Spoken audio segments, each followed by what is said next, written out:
Riddick and Brian Griese join us now. And Brian is the quarterback of that duo. I'll stay with you here first because we just heard Dak talk about momentum and rhythm.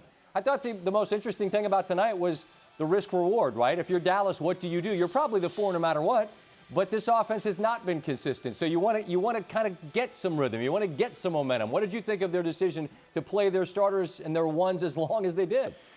Yeah, Scotty, I don't think there was any decision at all. They could not afford not to play their starters, especially on the offensive side, because they have not been in a rhythm. And it wasn't just about last week. It's about the last half of the season. Right.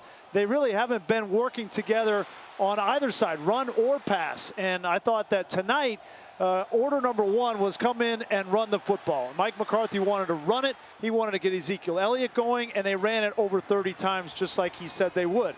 And then the play action off of that, and Dak getting on the same page and developing, as crazy as this sounds to say this sentence, at week 18 with the #1 scoring offense in the league, he had to develop the trust with his receivers because it's been waning, whether it's CeeDee Lamb, Amari Cooper, and now Cedric Wilson in replacement of Michael Gallup, and they did that tonight. But we're going to see, because tonight obviously was a different animal against the backup defensive secondary for the Eagles.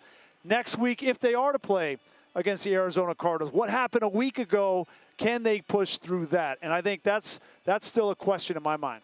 Louis, if you're Dallas, and just to pivot off this, just for your thought on Dallas, it's kind of like a preseason game in a sense, right? Because Philadelphia said, all right, we're really not putting our ones out there. Do you buy that you can take this into next week and use it as confidence?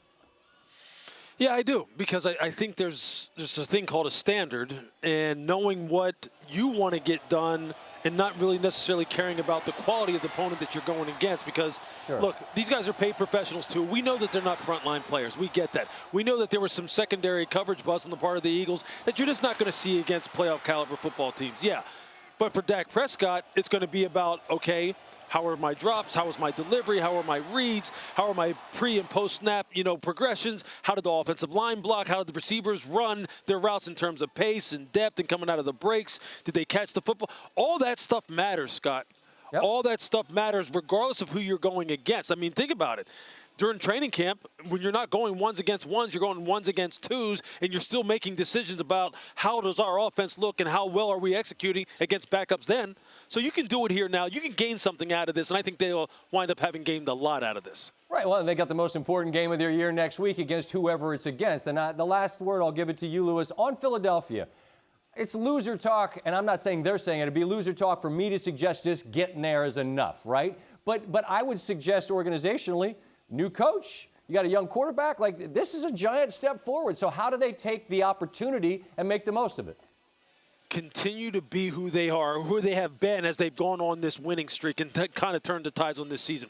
Run the football, Be judicious with taking shots down the field, play great defense, see if you can get it turned over, and then let the chips fall where they may. Do not be anybody other than who you've been when things started turning a positive way, and you will build on that not only this year, but going into next.